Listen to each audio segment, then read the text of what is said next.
I was refilling my coffee cup when Diane's phone lit up on the kitchen counter. She'd left it behind after our weekly breakfast together, which was unusual for someone as organized as she was. We'd been doing these Saturday morning catch-ups for almost 2 years now, ever since Thomas died. They'd become sacred to me, these quiet moments with the one person who truly understood the weight of my grief. I picked up the phone, planning to text her that she could swing by later to grab it. But then the screen came alive with a notification, and my entire world stopped spinning. The profile picture showed Thomas, my Thomas, smiling that half grin he reserved for moments when he was genuinely happy, not just being polite. The message preview read, "Missing what we had. Still keeping everything safe." My hands started trembling so badly I nearly dropped the phone. This had to be some kind of mistake. Maybe an old message that somehow got delayed? But no, the timestamp showed it had just arrived. 2 years after his death. I couldn't breathe properly. My chest felt tight, like someone had wrapped steel bands around my ribs. Without really deciding to, my thumb moved across the screen, opening the message thread. And what I saw made my knees buckle. I grabbed the edge of the granite counter to keep myself upright. Hundreds of messages, photos I'd never seen before. Thomas in his car, sending selfies with captions like, "Thinking of you." Thomas at what looked like a hotel, the lighting soft and intimate. And the words, God. The words between them were like daggers sliding between my ribs one by one. "You make me feel alive again in ways I forgot were possible. I can't stop thinking about last night. When I'm with her, I'm thinking of you, her, me." He was talking about me to my best friend while I slept in our bed, trusting both of them completely. I scrolled upward, my eyes barely able to focus through the tears that were forming. The messages went back 3 years. 3 years. I found one dated 8 months before the accident, where Thomas had written, "I need to tell Victoria the truth. This isn't fair to anyone, especially not to her." Diane's response, "Please don't. Just give us more time. She doesn't need to know. It would destroy her." My vision blurred completely. I had to set the phone down before I threw it across the room. The coffee cup slipped from my other hand, shattering against the Italian tile floor, but I barely registered the sound. All I could hear was the rushing in my ears, like I was underwater and drowning. 18 years. Diane and I had been friends for 18 years. We'd met at a charity gala in Manhattan, both of us bored with the usual superficial conversations that dominated those events. She'd made a joke about the pretentious modern art on display, and I'd laughed so hard I'd snorted champagne. We became inseparable after that. Girls' trips to Tuscany and the Amalfi Coast. Late-night phone calls when either of us needed to vent. She'd held me when my mother passed away 5 years ago. She'd been the first person I called when Thomas's project to restore the historic library was approved, and we'd celebrated with a bottle of wine that cost more than most people's car payments. And when Thomas died, when that state trooper knocked on my door at 2 in the morning to tell me there'd been an accident, that my husband of 23 years was gone, it was Diane who got there first. Diane who held me while I screamed. Diane who handled the funeral arrangements because I couldn't string 2 coherent thoughts together.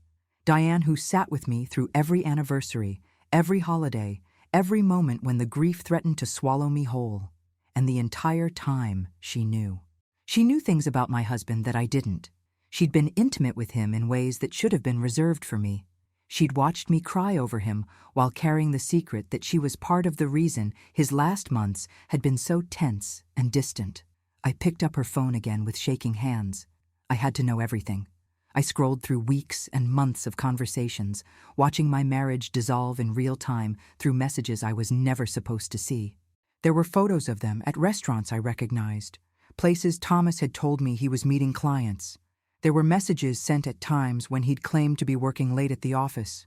One exchange from a year before his death caught my attention. Thomas had written, "I can't keep doing this. Every time Victoria touches me, I feel like I'm betraying her all over again. I'm destroying something good because I'm too weak to be alone with my own failures." Diane's response had been immediate. "You're not weak, you're human. Sometimes we meet the right person at the wrong time. What we have is real, Thomas. Don't throw it away because of guilt. The right person at the wrong time." As if he wasn't married. As if he hadn't stood in front of 200 people and promised to love me. Honor me. Forsake all others until death do us part. I kept scrolling, my stomach churning. The messages became more desperate as they got closer to the date of his death. Thomas trying to create distance, Diane pulling him back. 3 weeks before the accident, he'd written, "I need to stop this completely. I'm going to tell Victoria everything and beg for her forgiveness. She deserves to choose whether she can live with what I've done." Diane had called him 17 times that day. The message thread showed her panic. "Don't do this.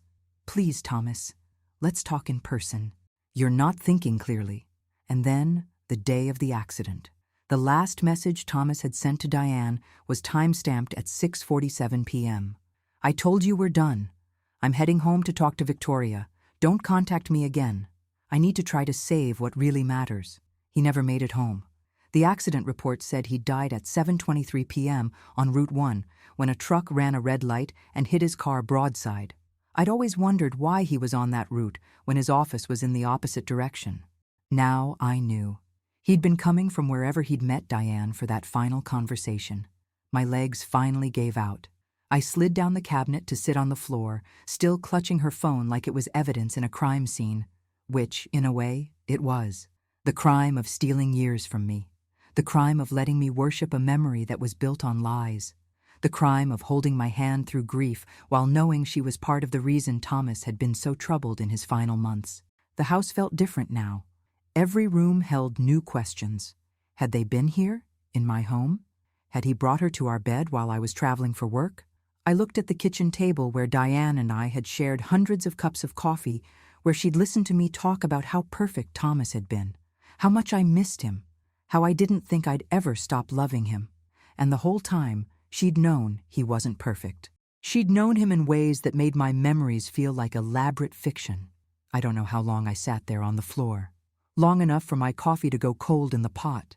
Long enough for the morning sun to shift across the kitchen, illuminating the broken pieces of my favorite coffee cup scattered across the tile. Long enough for Diane to call her own phone 3 times, the vibrations buzzing against my palm like angry wasps. I couldn't answer. I couldn't talk to her yet, couldn't hear whatever explanation or justification she might offer. Because what could she possibly say? What words could make 18 years of friendship and 2 years of shared grief mean anything other than betrayal? The front door opened. My daughter Isabel's voice called out, "Mom, your car's in the driveway, but you're not answering your phone. Are you okay?" I tried to respond, but my voice came out as a broken whisper. Isabel found me there on the kitchen floor, still holding Diane's phone, tears streaming down my face in a way they hadn't since the funeral. "Mom, what happened?" She knelt beside me, her hand on my shoulder, eyes wide with concern. I couldn't even begin to explain. I just handed her the phone, opened to one of the message threads, watched her face change as she read, watched confusion become shock, become fury. "That fucking bitch," Isabel said, her voice shaking. She never cursed around me. "Mom, how long have you known?" 20 minutes, I managed to say. Maybe 30, I don't know. She forgot her phone after breakfast. Isabel pulled me into a hug, and I started sobbing properly then. Not the dignified tears I'd cried at Thomas's funeral, not the quiet grief I'd allowed myself late at night when I thought no one could hear. This was raw, primal anguish. The sound of 23 years of marriage being retroactively rewritten.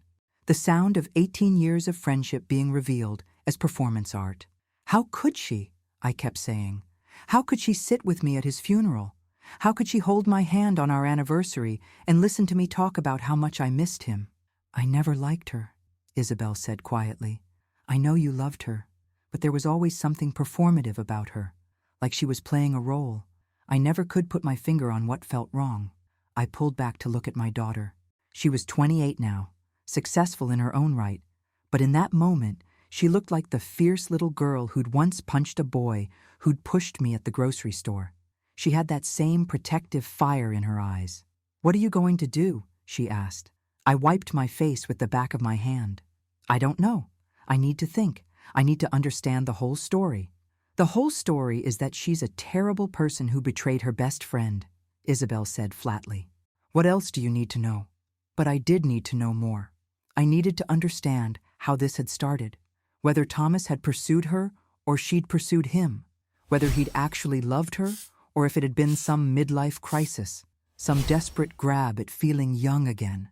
I needed to know if the man I'd mourned for 2 years had been planning to come back to me or if I'd been mourning a marriage that was already dead. Diane's phone buzzed again. This time it was a text message. "Victoria, I really need my phone back. Can I come by?"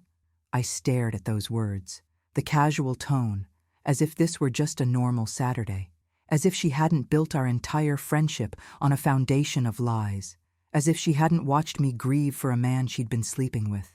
"Don't answer her," Isabel said. "Not yet. You need time to process this." She was right, but I also knew that eventually I'd have to face Diane. I'd have to look my best friend in the eye and ask her how she could do this to me. Ask her if anything between us had ever been real, or if I'd just been the inconvenient wife standing between her and the man she wanted. I let Isabel help me up from the floor. My legs felt weak, unreliable. Everything felt unreliable now. Every memory I had was suspect. Every moment I'd shared with either Thomas or Diane needed to be examined under this new, horrible light. As I stood there in my kitchen, surrounded by broken ceramic and shattered trust, I made a decision. I wasn't going to hide from this. I wasn't going to pretend I hadn't seen those messages. I was going to find out exactly what had happened between my husband and my best friend. And then I was going to decide what to do with that information. But first, I needed to understand the full scope of what I'd lost. Not just Thomas, though God knows that grief was complicated enough now, but Diane too. The person I'd trusted more than almost anyone. The person who'd known my deepest fears and biggest dreams. That loss somehow hurt even more than discovering Thomas's infidelity, because at least he'd tried to end it. At least he'd been coming home to tell me the truth. Diane had sat across from me at breakfast this morning, smiled and laughed, and talked about her latest clients, all while knowing that if I ever found her phone, my entire world would implode. And now it had. I met Diane Westfield 18 years ago at a charity gala in Manhattan. The Metropolitan Museum was hosting a fundraiser for arts education, and I'd gone reluctantly. Thomas had a client he needed to schmooze, and I was there as the dutiful wife in a Valentino gown that cost more than my first car. The event was exactly what I'd expected. Overpriced champagne, people air-kissing while mentally calculating each other's net worth, and enough pretension to fill the entire museum. I was studying a particularly hideous modern sculpture when someone beside me said, "I think my 5-year-old nephew could have made that with Play-Doh and a hangover." I'd turned to find a striking woman in her mid-30s with a sharp bob and sharper wit. We'd both burst out laughing, drawing disapproving looks from the art enthusiasts around us. That was Diane. Within an hour, we'd abandoned our respective obligations and were sharing a bottle of wine in the museum cafe, talking like we'd known each other for decades. She was recently divorced from her first husband, working as a personal stylist for Manhattan's elite. I was juggling my real estate investment consultancy with being a wife and mother to a 10-year-old Isabel. We were at different life stages, but somehow it worked. She became the sister I'd never had. Our friendship developed quickly. Weekend trips to the Hamptons, shopping excursions where she'd help me update my wardrobe for client meetings, long phone calls where we'd dissect everything from office politics to marriage challenges. When her second divorce happened 6 years into our friendship, I was the one who held her while she cried and told her she was better off without him. Thomas liked her well enough. He'd say things like, "I'm glad you have Diane. You work too hard. You need someone to have fun with." He'd join us occasionally for dinner, always polite, always engaged, but never overly warm. I thought that was just Thomas being Thomas. He was introverted by nature, more comfortable with blueprints than people. Looking back now, I wonder when things changed. When did polite tolerance become something else? Was it gradual, or was there a specific moment when they looked at each other and felt something they shouldn't have? 3 years ago, around the time those messages began, Thomas was working on the historic library restoration project. It was his dream commission, the kind of work that could define a career, but it came with crushing pressure. The Preservation Society had exacting standards. The budget was tight. He was working 70-hour weeks, coming home exhausted and distant. I remember one night, maybe 3.5 years ago, when Thomas mentioned he needed help selecting some gifts for me. My birthday was coming up, and he said he felt out of touch with my current style. I'd suggested he ask Diane for advice, since that was literally her profession. I'd even given him her number, told him to take her to lunch and get her professional opinion. God, I'd practically thrown them together. I remember Diane mentioning that lunch. She'd said Thomas was sweet but clueless about women's fashion, that she'd enjoyed helping him. I'd loved the gifts he'd given me that year. A Hermès scarf in exactly the right shade of blue. Earrings from a designer I'd recently discovered. I thought it was romantic that he'd put in the effort to get it right. Now I know those gifts were probably Diane's way of assuaging her guilt. Or maybe they were her way of marking territory, of being involved in intimate moments of my marriage, even when she wasn't physically present. The messages I'd read showed that their first coffee together had led to more lunches. Lunches led to longer conversations. Thomas had been vulnerable, overwhelmed by work pressure, questioning whether he'd made the right career choices. Diane had been between relationships, lonely despite her successful business. Two people who felt unseen in their own lives, suddenly seeing each other. I understand the psychology of it. I've read enough books, been to enough therapy sessions over the years. But understanding doesn't make it hurt less. It doesn't explain why Diane, who knew every detail of my marriage, who'd listened to me worry about Thomas's stress levels and increasing distance, would choose to become part of the problem rather than warning me something was wrong. The affair had apparently been sporadic at first, a kiss that shouldn't have happened, then nothing for months, then another meeting that crossed lines. The messages showed Thomas's constant guilt, his repeated attempts to end things. But they also showed Diane's persistence, her ability to pull him back every time he tried to create distance. I remembered moments now with painful clarity. About 2 years ago, Diane had started dropping by the house more often, always with some excuse. She needed to borrow a book. She was in the neighborhood. She wanted to show me fabric samples for a client. And Thomas had been home more than usual, having shifted some of his work to the home office to reduce commute time. Had they been meeting here? In my home? The thought made my skin crawl. I also remembered the changes in Thomas during those last 8 months. He'd become quieter, more introspective. He'd started going to therapy, which he'd mentioned casually as just dealing with work stress. I'd been supportive, even relieved that he was taking care of his mental health. Now I wondered if he'd been trying to figure out how to extricate himself from the mess he'd created. There was one night, maybe 6 months before he died, when I'd woken up to find his side of the bed empty. I'd found him in his study, staring at his computer screen with tears running down his face. When I'd asked what was wrong, he'd said he was worried he was disappointing me, that he wasn't the man I deserved. I'd held him and told him he was being ridiculous, that I loved him exactly as he was. He'd looked at me with such anguish and said, "What if you knew things about me that would change how you see me? What if I've made choices that hurt you without you even knowing?" I'd thought he was having some kind of existential crisis about aging or career fulfillment. I'd reassured him that everyone makes mistakes, that what mattered was who we chose to be moving forward.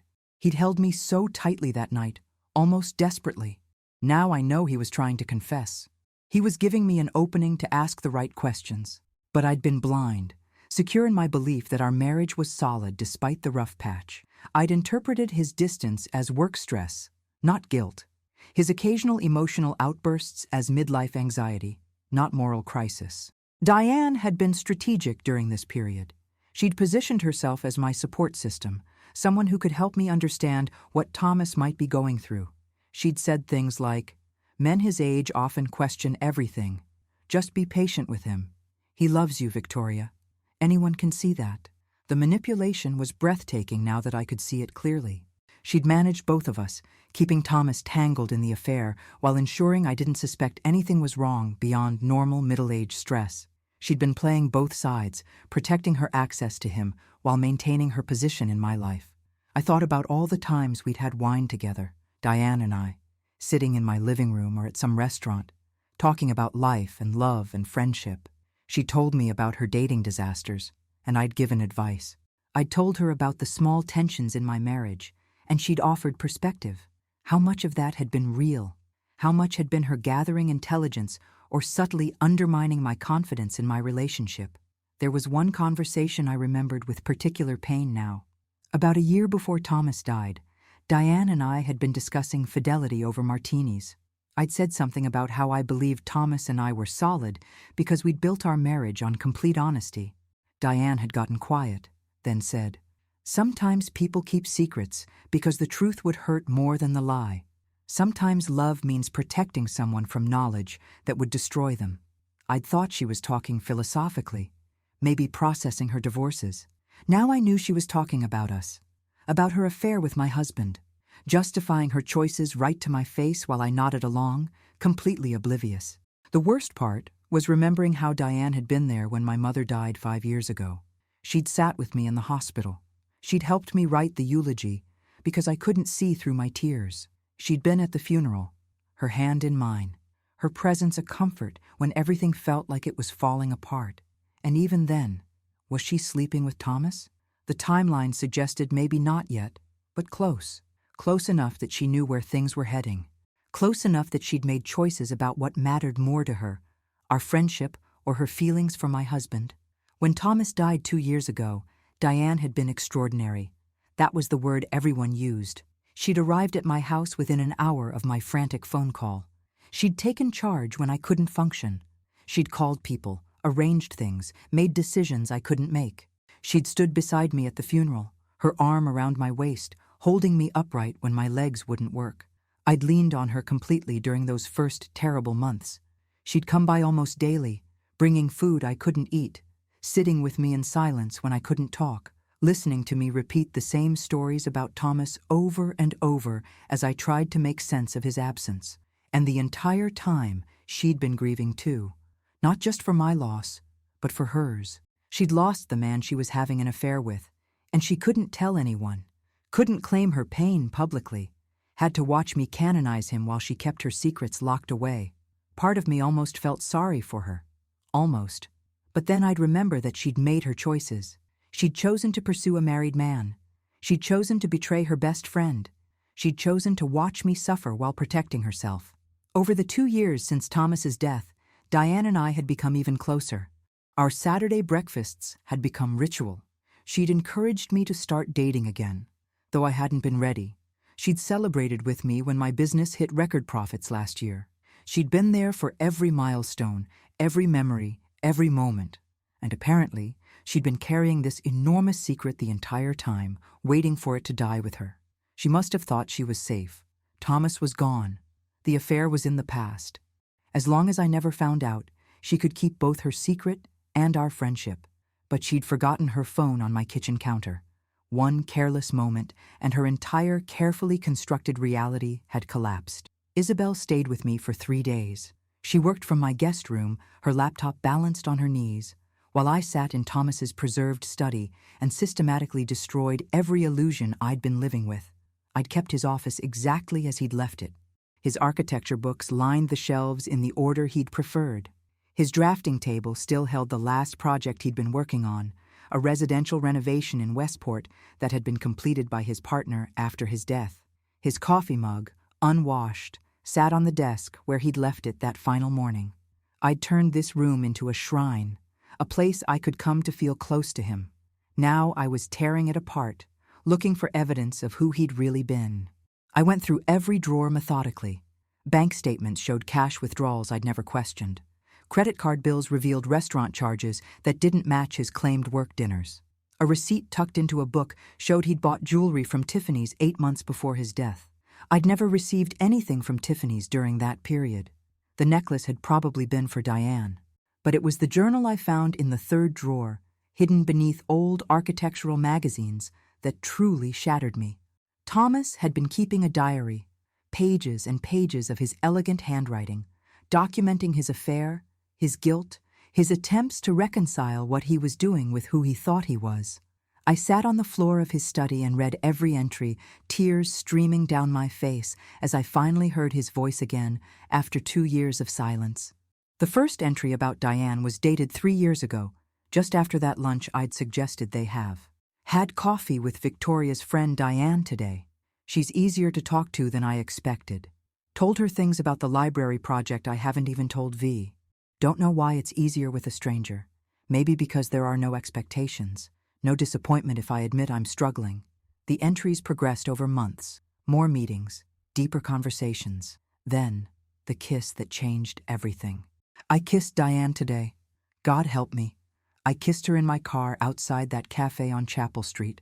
She'd been talking about her marriage failures, and I'd been talking about feeling invisible. And suddenly we were kissing. I drove home and couldn't look Victoria in the eye. What kind of man does this? What kind of husband? He'd tried to end it multiple times. The journal documented every attempt and every failure.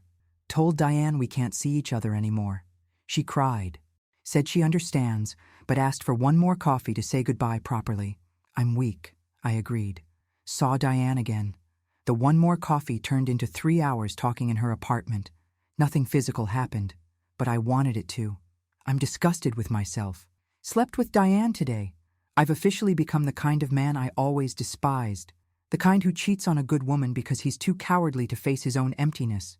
Victoria made pot roast tonight, my favorite. I could barely eat it. I had to stop reading several times because I was crying too hard to see the words. This was my husband, the man I'd loved for 23 years, documenting his betrayal in real time. But it was also a man in genuine anguish, hating himself for choices he seemed unable to stop making. The entries about me were particularly painful. Victoria asked me tonight if I was okay, said I seemed distant. She was wearing that blue sweater I love, and she looked so concerned, so caring. I almost told her everything. But how do you tell someone you love that you're destroying them? That every kind word they say makes you hate yourself more? V's birthday tomorrow. Diane helped me pick out gifts. The irony isn't lost on me. I'm using my mistress to help me pretend to be a good husband. I'm pathetic. Saw my therapist today. She asked why I keep doing something that clearly causes me so much pain. I don't have an answer. Maybe it's easier to hate myself in private than to face Victoria's pain if she knew the truth. But the later entries showed a shift. About 9 months before his death, something changed. I can't do this anymore. Not because I don't care about Diane, but because I care about Victoria more. I've been so focused on what I'm missing that I forgot what I have. A woman who's been by my side for over 2 decades. A partner who built a life with me. I'm throwing away something real for something that exists because it's forbidden. The final entries were desperate attempts to extricate himself. Told Diane today that we need to stop completely. She begged me to reconsider. Said what we have is special. But what's special about betraying people who trust you? I need to end this and confess to Victoria. Let her decide if our marriage is salvageable. Diane showed up at my office today, crying, saying I'm making a mistake. I held firm. It's over. Now I need to figure out how to tell Victoria. How do you confess something like this without destroying everything? The last entry was dated the day he died. Meeting Diane one final time to make sure she understands this is truly over. Then I'm coming home to talk to Victoria. I don't know if she'll forgive me.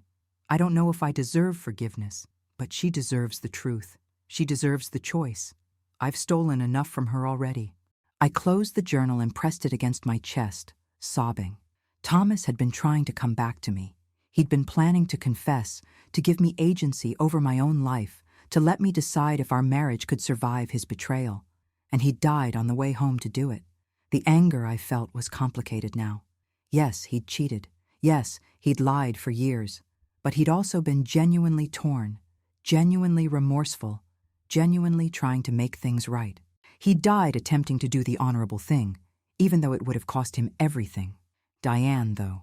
Diane had tried to stop him from confessing, had begged him to keep lying to me, had prioritized her own feelings over my right to know the truth about my own marriage. Isabel found me on the study floor, clutching Thomas's journal. She read my face and knew immediately that whatever I'd found had changed everything. "What is it?" she asked quietly. I handed her the journal, watched her read through entries, her expression shifting from anger to sadness to something more complex. When she finished, she sat down beside me. "Dad was trying to make it right," she said finally. "That doesn't excuse what he did, but he was trying." "I know," I whispered, "and I'll never get to decide if I could have forgiven him.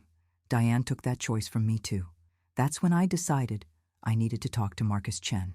Thomas's best friend since college, his business partner, the person who probably knew him better than anyone except me. If Thomas had been planning to confess, he might have talked to Marcus about it. I called Marcus that afternoon. His voice was warm, concerned when he heard the strain in mine. "Victoria, is everything okay? I need to talk to you about Thomas," I said. "Can you come by tomorrow?" There was a pause, a long pause that told me he knew something. "Yes," he said finally. "I think we need to talk." Marcus arrived the next morning looking uncomfortable. We sat in the living room, coffee growing cold between us as I laid out what I'd discovered. The messages on Diane's phone, Thomas's journal, everything. Marcus's face went through a journey of emotions, shock, though not as much as I'd expected, sadness, and guilt, definitely guilt.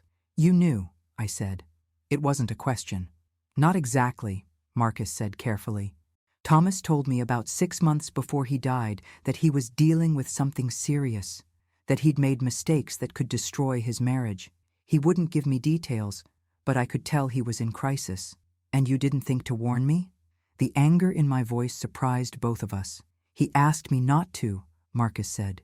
"He said he needed to handle it himself, that telling you was his responsibility, not mine. I didn't know it was an affair. I didn't know it was Diane. I just knew he was struggling with something." "What else did he say?" Marcus looked down at his hands. "The last time I talked to him, the day he died, he called me around 6:30. He was emotional, almost euphoric. He said he'd finally ended the worst mistake of his life and was heading home to talk to you.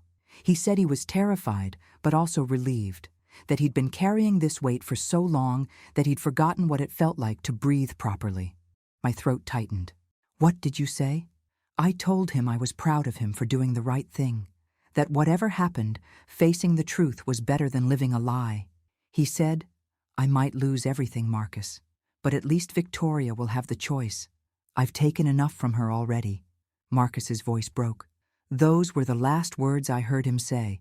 20 minutes later, I got the call about the accident. We sat in silence for a moment. Then Marcus said something that changed my perspective entirely. "Victoria, I need to tell you something else. After the funeral, Diane approached me. She asked if Thomas had said anything to me before he died, about his state of mind, about anything he was dealing with. I told her what I just told you, that he'd mentioned ending a mistake and coming home to talk to you. What did she say? She went pale, actually pale. Then she said something strange. She said, 'He didn't get to tell her. That's probably for the best. Some truths do more harm than good.'" Marcus looked at me. "At the time, I thought she was just being supportive, trying to help you avoid additional pain. But now, knowing what I know, she was talking about herself. She was relieved that Thomas died before he could expose her." The realization hit me like a physical blow. Diane had been relieved. While I was destroyed by losing my husband, she'd been grateful that his death had protected her secret. She'd consoled me at his funeral, knowing that if he'd lived another 30 minutes, I would have known everything, and she would have lost both of us. "There's something else," Marcus said quietly. "After Thomas died, Diane called me a few times, asked about going through his things, whether there was anything he might have left behind that could upset you. She offered to help go through his office, said it might be easier with a friend present. I thought she was being thoughtful. Now I realize she was trying to make sure you didn't find evidence of the affair. I never let her in his office," I said. "I couldn't handle anyone touching his things." "That probably saved you from more manipulation," Marcus said. "Victoria, I'm sorry. If I'd known it was an affair, if I'd known it was Diane, I would have told you. I would have done something." "I know," I said. But part of me wondered, would he really have betrayed his best friend's confidence, even to protect me? These were the impossible positions that affairs created. Everyone became complicit, even the people trying to do the right thing. After Marcus left, I spent hours processing everything I'd learned. Thomas had been genuinely trying to end things and come clean. Diane had been actively trying to prevent him from confessing, even after his death. She'd positioned herself as my closest support system, while secretly managing the narrative to protect herself. The Saturday breakfast tradition we'd maintained for 2 years. That was her way of monitoring me, making sure I wasn't discovering anything, keeping herself close enough to control any revelations. Every kind word, every moment of comfort she'd offered had been tainted by self-interest. My phone buzzed. Another text from Diane. She'd been trying to reach me for 3 days. Victoria, I'm really worried about you. Please let me know you're okay. I'm coming by tomorrow morning whether you answer or not. Whatever's wrong, we'll figure it out together. Together. As if we were still a team. As if she still had the right to position herself as my ally. I texted back for the first time since finding her phone. Come by at 10 tomorrow morning. We need to talk. Her response was immediate. Thank God. I've been so worried. See you tomorrow. Love you. Love. The word made me want to throw my phone across the room. What did she know about love? Real love didn't watch your best friend grieve for a man you'd been sleeping with. Real love didn't let someone worship a memory while you held the truth that would shatter their illusions. I called Isabel. She's coming tomorrow morning. Do you want me there? My daughter asked immediately. No, I said. This is between Diane and me. But stay by your phone. That night, I barely slept. I kept thinking about all the moments Diane and I had shared. All the confidences, the laughter, the support through difficult times. How much of it had been real? Had she ever actually cared about me? Or had I just been the inconvenient obstacle between her and the man she wanted? I thought about confronting her. What would I say? How do you even begin to address a betrayal this comprehensive? It wasn't just about the affair. It was about 18 years of friendship that had been corrupted by lies. It was about 2 years of grief that she'd helped me through while carrying the secret that she'd been part of Thomas's anguish. By morning, I'd made my decision. I wasn't going to make this easy for her. I wasn't going to accept excuses or explanations that centered her feelings. This conversation was going to be about truth, finally, after years of carefully maintained deception. I dressed carefully that morning. Not armor exactly, but the version of myself that commanded boardrooms and closed million-dollar deals.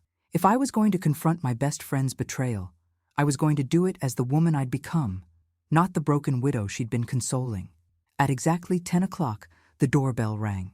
I'd been watching from the window, had seen Diane's Mercedes pull into the driveway, watched her check her appearance in the rearview mirror before getting out. She was carrying coffee from our favorite cafe, our usual Saturday morning ritual. The presumption of normalcy enraged me. I opened the door. Diane's smile was bright, relieved.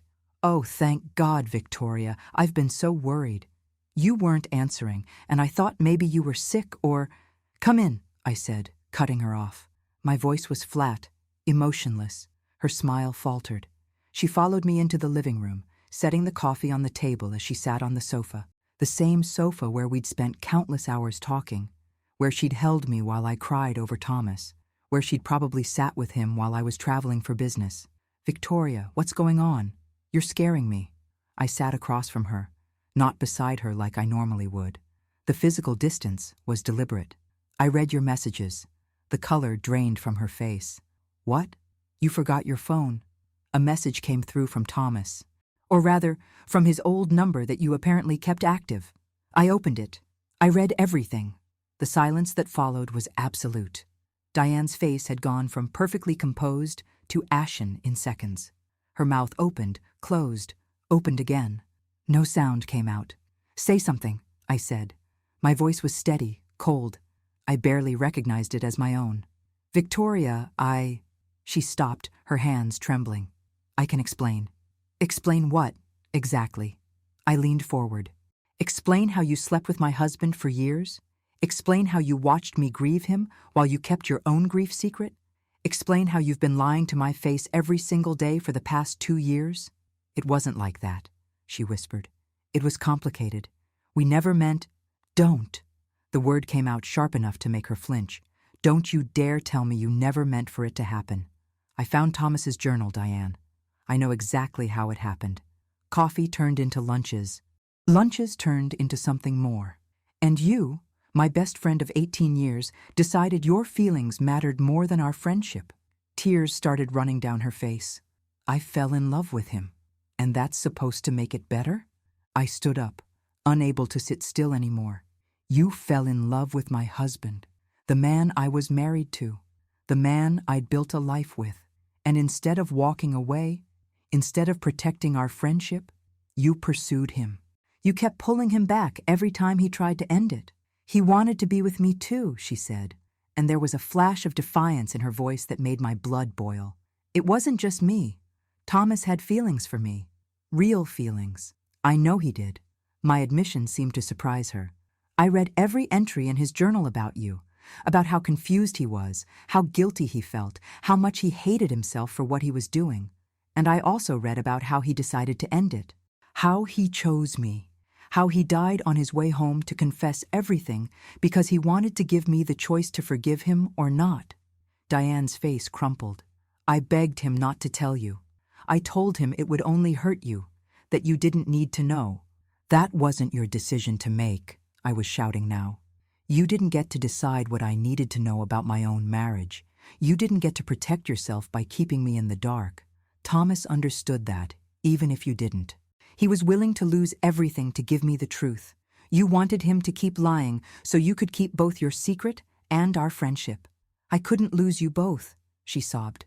When he died, I lost the man I loved, and I couldn't even grieve properly. I couldn't tell anyone. I couldn't claim my pain. You were the only person I had left, and if you knew, I'd lose you too. I'd have nothing. So you let me suffer, I said. You held my hand at his funeral, knowing you were part of the reason he was so distressed in his final months.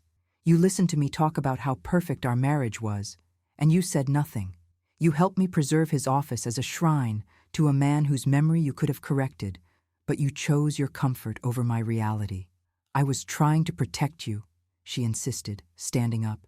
Some truths only cause pain. Thomas was gone. The affair was over. What good would it have done to tell you? The good of letting me grieve the real man instead of a fantasy, I said. The good of letting me understand why he was so distant those last months. The good of not making me question my own perceptions for 2 years, wondering why I felt like something was wrong when he kept telling me everything was fine. Marcus's words came back to me. You talked to Marcus after the funeral. Asked him if Thomas had said anything about his state of mind before he died.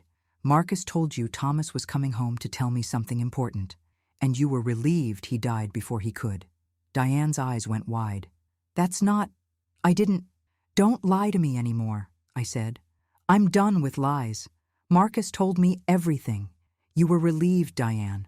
While I was destroyed by losing my husband, you were grateful that his death had saved your secret. She sank back onto the sofa, her face in her hands. I didn't know what else to do. I was grieving too, but I couldn't show it. I couldn't explain to anyone why I was falling apart. You were the only person who understood loss, and I needed you. I needed my friend. I was never your friend, I said quietly. Friends don't do what you did. You were playing a role. 18 years of friendship, and I never really knew you. You're not the person I thought you were. Please. She looked up at me, mascara running down her face. Please, Victoria. I know I made terrible choices. I know I hurt you. But our friendship was real. Everything we shared, all those years, that was real. I do love you. I always have. You love me? I laughed, but there was no humor in it. You showed up here this morning with coffee like it was a normal Saturday, like you weren't carrying this enormous secret. Like you hadn't spent 2 years watching me idealize a marriage you helped destroy. That's not love, Diane. That's manipulation. That's self-preservation, masquerading as friendship. She wiped her face with shaking hands. What do you want me to say? That I'm a terrible person? I know I am. I've known it every day for 3 years, but I couldn't undo what happened. I could only try to be there for you afterward. Being there for me was the least you could do, considering you were part of why I needed support in the first place, I said. And even that was tainted. You weren't there for me, Diane.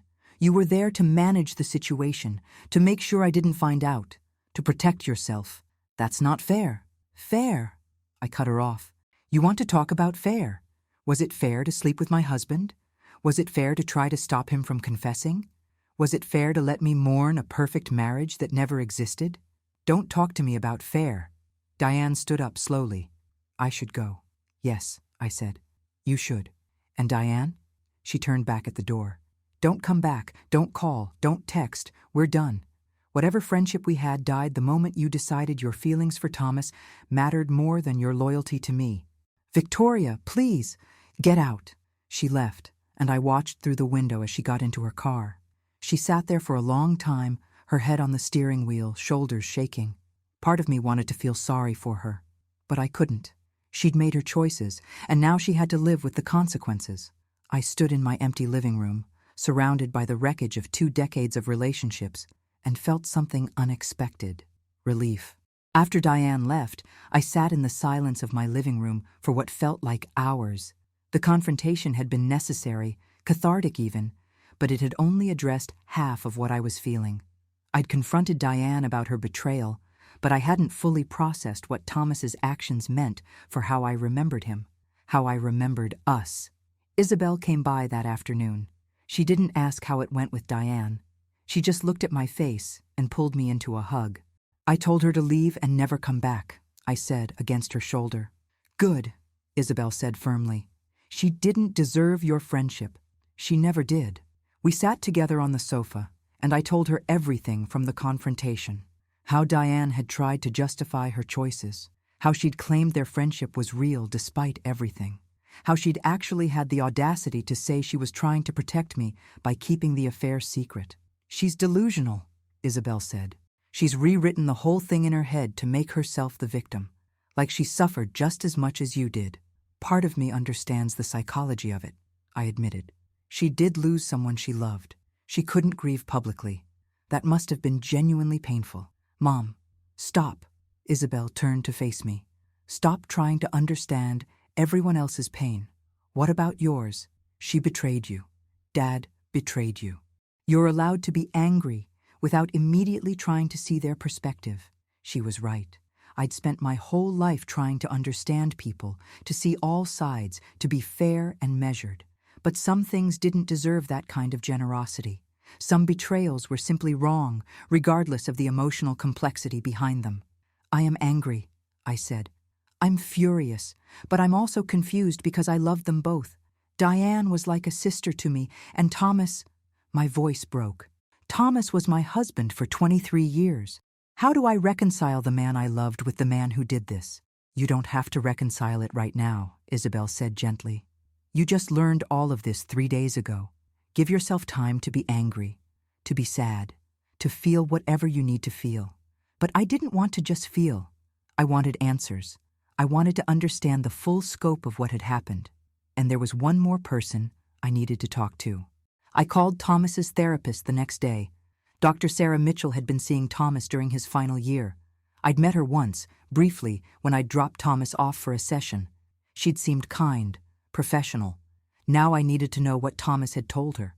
I'm not sure I can help you, Dr. Mitchell said carefully, when I explained why I was calling. Client confidentiality extends beyond death in most cases. Please, I said. I'm not asking you to betray his trust. I just need to understand where his head was in those final months. I found out about the affair, I found his journal, but I need to know if he was really planning to save our marriage or if he was just trying to assuage his guilt. There was a long pause. Then Dr. Mitchell said, Come to my office tomorrow at 2. I'll tell you what I can. Her office was in a renovated Victorian in downtown Greenwich. I sat in the waiting room, looking at the abstract art on the walls, trying to prepare myself for whatever I was about to learn. When Dr. Mitchell called me in, she looked older than I remembered, or maybe I was just seeing her more clearly now. Mrs. Harrington, she said, gesturing to a chair, I want to be clear that what I'm about to tell you is my interpretation of Thomas's state of mind, not verbatim from our sessions. I'm making an ethical judgment that this information might help you process his death. I understand, I said. She took a deep breath. Thomas came to me about 14 months before his death. He was in crisis. He told me he'd been having an affair and that it was destroying him. He wanted help figuring out how to end it and whether his marriage was worth saving. Whether his marriage was worth saving? The words stung. He was very conflicted, Dr. Mitchell continued. He loved you deeply. That was never in question. But he also felt that your marriage had become comfortable but not passionate. He felt invisible in his own life, like he was going through motions. The affair had awakened something in him that he'd forgotten existed. So he wanted to leave me? I could barely get the words out. No, she said firmly. He never wanted to leave you. That's what made it so difficult for him. He was torn between the comfort and stability of what you'd built together and the intensity of what he was feeling with this other woman. He spent months in therapy trying to understand which feelings were real and which were just the novelty of something forbidden. And what conclusion did he reach? Dr. Mitchell leaned forward. In our last session, 2 weeks before his death, Thomas told me he'd finally understood something crucial. He said the affair wasn't about the other woman at all. It was about him avoiding his own dissatisfaction with himself. He'd been projecting his midlife crisis onto your marriage, blaming the comfort and stability for his own sense of stagnation. But the stability wasn't the problem. He was. I felt tears starting, but forced them back. What did he say about me? He said you were the best thing that ever happened to him, that he'd been so focused on what he thought he was missing that he'd stopped appreciating what he had. He said he'd spent 23 years with a woman who was his intellectual equal, his partner, his best friend, and he'd nearly thrown it away because he was afraid of aging, afraid of becoming irrelevant, afraid of being ordinary. He told you he was going to confess? Yes. He said he couldn't move forward without honesty, that even if you chose to leave him, you deserved the truth. He was terrified, but he was also more at peace than I'd seen him in months. He said he'd finally ended the affair completely and was ready to face the consequences of his actions. We sat in silence for a moment. Then I asked the question that had been haunting me. Do you think he would have really told me? Or do you think he would have lost his nerve? Dr. Mitchell looked at me with compassion. Based on his progression in therapy, I believe he would have told you. Thomas was many things, but he wasn't a coward. Once he made a decision, he followed through. That's why he'd struggled so much with the affair. He couldn't reconcile his actions with his values. Telling you was the only way to restore his integrity. I left her office with my head spinning. Thomas had been planning to choose me, not because the affair had fizzled out, but because he'd realized that what we had was more valuable than the temporary intensity of something new. He'd been willing to risk everything to give me the choice, but he'd died before I could make that choice, and now I'd never know if I could have forgiven him. Over the next few weeks, I threw myself into understanding everything. I went through our financial records and found more evidence of the affair. Hotel charges, restaurant bills, even a weekend trip to Vermont that he'd claimed was a conference. Each discovery was a fresh wound, but I needed to see the full picture. I also started going through old photos, pictures of Thomas and me throughout our marriage. Our wedding day, both of us so young and certain. Isabel's birth, Thomas holding our daughter with tears in his eyes, family vacations, anniversary celebrations, random Tuesday nights on the couch. We'd had a real life together, a real marriage. The affair didn't erase that, but it complicated it beyond measure. Isabel helped me sort through Thomas's belongings. We finally packed up his clothes, donated them to charity. We dismantled the shrine his office had become and turned it into something useful, a reading room with comfortable chairs and good light. I kept his journal and a few personal items, but I stopped treating his memory like something sacred. "How are you really doing, Mom?" Isabel asked one afternoon as we worked. "I don't know," I admitted. "Some days I'm angry at him. Some days I'm sad about what we lost. Some days I'm grateful he tried to make it right at the end. And some days I'm just confused about all of it." "That seems healthy, actually," she said. "Better than idealizing him or demonizing him. He was just human, flawed and complicated like everyone else." "When did you get so wise?" I asked. "I learned from watching you," she said. "You've always tried to see people clearly, even when it's painful. That's a gift, Mom. Don't lose it now." Marcus became an unexpected source of support during this time. He'd been carrying his own guilt about not telling me what he'd known. We met for coffee once a week, and he'd share stories about Thomas that helped me understand my husband more fully. "Thomas always struggled with feeling like he was enough," Marcus told me one afternoon. "Even when he succeeded, he'd find ways to diminish it. The library project was the biggest success of his career, but all he could focus on was the stress and pressure. I think that's why he was vulnerable to the affair. Diane made him feel exceptional in a way he couldn't make himself feel. But I always told him he was exceptional," I said. "I know, but sometimes people can't hear that from the people closest to them. It's not about you, Victoria. It was about his own insecurity." I thought about that a lot. How much of Thomas's behavior had been about his internal struggles rather than anything I'd done or failed to do? How much had I been blaming myself for not being enough when the problem was that he didn't feel like he was enough? The hardest part was reconciling all the different versions of Thomas that existed now. There was the Thomas I'd mourned for 2 years, the idealized husband who'd died too young. There was the Thomas from the journal, racked with guilt and self-loathing. There was the Thomas from Dr. Mitchell's sessions, trying to grow and change. And there was the Thomas from the messages on Diane's phone, the one who'd written things to her that should have been reserved for me. All of these versions were true. That was what made it so complicated. He'd been a good husband and a cheating husband, a loving father and a man who risked his family for an affair, a person who'd struggled with his choices and ultimately tried to make them right. One evening, I sat in what used to be his office and read through his journal one more time. This time, I wasn't looking for evidence of betrayal. I was looking for understanding, and I found it in an entry from about 3 months before his death. I've been thinking about what legacy means. Not the buildings I design or the projects I complete, but the kind of man I am in the quiet moments when no one's watching. And I'm ashamed of what I see. Victoria deserves better. Isabel deserves a father she can respect. I deserve to look at myself in the mirror without disgust. This affair has taught me that running from discomfort only creates more discomfort. The only way out is through honesty, even if that honesty destroys everything I've built. He'd been trying to become a better person. Not just end the affair, but understand why he'd had it in the first place. And he'd died before he could complete that transformation. I closed the journal and made a decision. I was going to let myself grieve the complicated, flawed human man Thomas actually was. Not the saint I'd created after his death. Not the villain Diane's betrayal had temporarily made him. Just the man who'd loved me imperfectly and tried at the end to do the right thing. That night, I took off my wedding ring for the first time since Thomas died.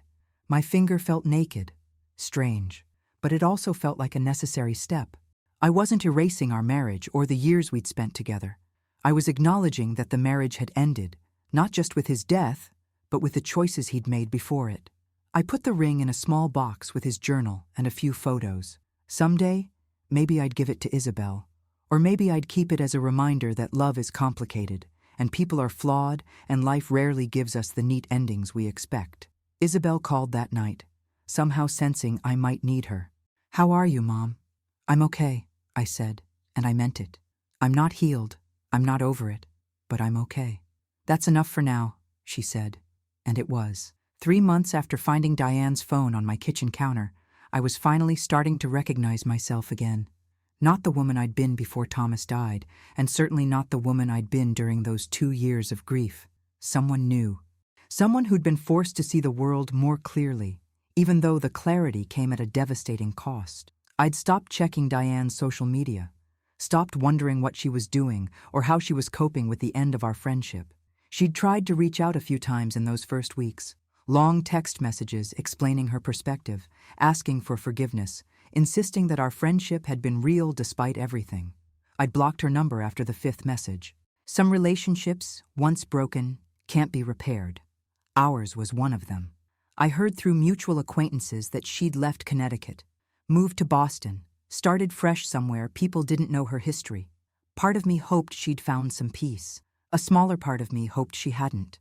Both feelings could be true simultaneously, I'd learned. Grief and anger and compassion could all exist in the same space. Marcus had become a genuine friend during this time, which surprised both of us. We'd always been friendly because of Thomas, but now we had our own relationship.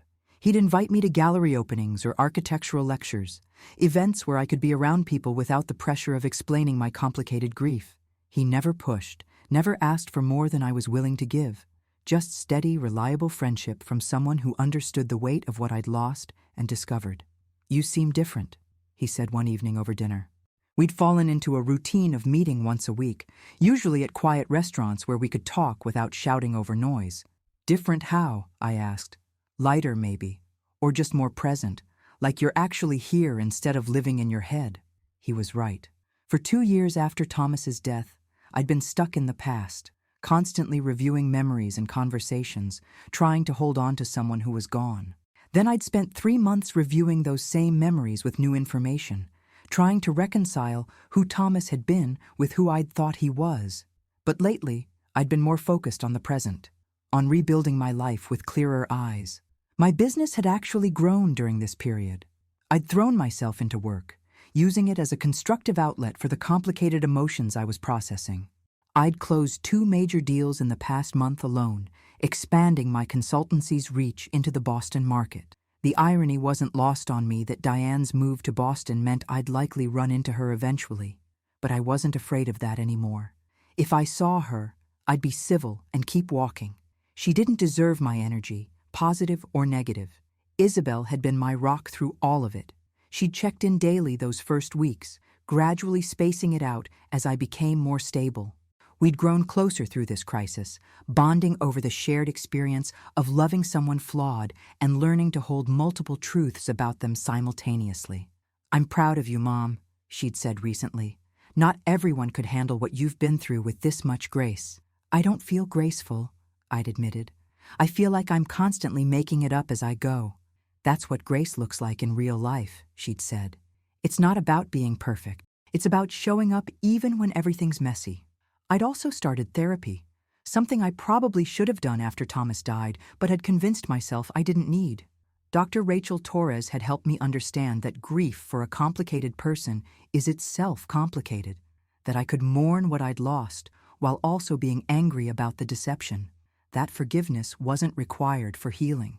"Do you think you would have forgiven him?" Dr. Torres asked during one session. "If he'd made it home that night and confessed everything?"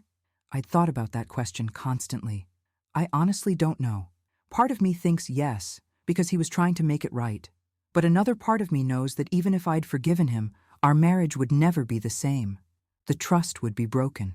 I'd always wonder where he really was, who he was really with. Maybe we could have rebuilt something, but it would have been different. "And how do you feel about not getting to make that choice?" "Angry," I'd admitted. "I'm angry that his death took that decision away from me. But I'm also relieved I never had to make it. Does that make me a terrible person?" "It makes you human," she'd said. "Relief and anger can coexist. You're allowed to feel both." The house felt different now, too. I'd redecorated several rooms, changed things that had been Thomas's preference more than mine. Small acts of reclamation. The reading room that used to be his office had become my favorite space, where I'd sit with coffee in the mornings and watch the sun rise through the large windows. I'd also started dating, though nothing serious, just coffee or dinner with men I met through work or friends. Not because I was looking for someone to replace Thomas, but because I was ready to remember that I was still a living, breathing woman with needs and desires. The world hadn't ended, even though sometimes it had felt like it had. One Saturday morning, exactly 3 months after the confrontation with Diane, I was having coffee in my reading room when I realized I'd forgotten it was Saturday, the day that used to be sacred for our breakfast tradition. I'd moved on enough that the day no longer held power over me. That felt like progress. My phone rang. It was Marcus. "There's an art exhibition opening tonight at the gallery downtown," he said. "Contemporary pieces from local artists. Want to come? We could grab dinner after." "I'd like that," I said. And I meant it. That evening, getting ready for the gallery opening, I looked at myself in the mirror and saw someone I recognized but hadn't seen in a long time. A woman who'd survived betrayal and grief and the complete reconstruction of her understanding of her own life. A woman who'd learned that people are complicated, that love doesn't always look like we expect, and that sometimes the kindest thing we can do for ourselves is let go of relationships that no longer serve us. I thought about Diane sometimes, wondered if she'd found happiness in Boston, if she'd learned anything from what had happened between us. But I didn't dwell on it. She'd made her choices, I'd made mine, and we were both living with the consequences. I thought about Thomas more. Not the idealized version I'd created after his death, and not just the flawed man who'd had an affair. The whole person, with all his contradictions. I'd loved him. He'd loved me. He'd also betrayed me and tried to make it right. All of those things were true, and I could hold them all without losing myself. At the gallery that night, standing in front of a painting that depicted a woman emerging from turbulent water, Marcus said, "That reminds me of you." "How so?" "She's not drowning anymore. She's not safely on shore yet either, but she's swimming. That's what you've been doing these past few months, swimming through the turbulence." He was right. I wasn't drowning anymore. I wasn't completely healed, might never be completely healed from this particular wound. But I was swimming. I was moving forward. I was choosing to live fully, even though life had turned out to be far more complicated than I'd expected. Later that night, back at home, I sat in the reading room with a glass of wine and thought about everything that had happened. The discovery, the confrontation, the grief, the anger, the slow crawl back to something resembling peace. It had been the hardest 3 months of my life, even harder in some ways than the immediate aftermath of Thomas's death. But I'd survived it. More than survived it, actually. I'd grown from it. I picked up my phone and texted Isabel, "I love you. Thank you for being exactly who you are." Her response came quickly. "Love you too, Mom. Proud of you every day." I finished my wine and looked around the room. This house had witnessed so much: joy and grief, truth and lies, love and betrayal. It had been Thomas's house, then our house, then the house where I'd mourned him. Now it was simply my house, a place where I could be myself, fully and completely, without pretending or performing or protecting anyone's memory. I didn't know what the future held. Maybe I'd fall in love again someday. Maybe I wouldn't. Maybe I'd eventually be able to think about Thomas without the complicated mix of love and anger and sadness. Maybe that mix would always be there. Either way, I'd be okay, because I'd learned something crucial through all of this. My worth wasn't dependent on other people's choices. Thomas's affair didn't diminish what I'd brought to our marriage. Diane's betrayal didn't mean I was naive for trusting her. Their choices were about them, not about me. I was Victoria Harrington, 56 years old, CEO of a successful consultancy, mother to an extraordinary daughter, friend to people who deserved my trust, survivor of betrayal and grief, and still, somehow, still capable of hope. That was enough. I was enough. And finally, after everything, I believed it.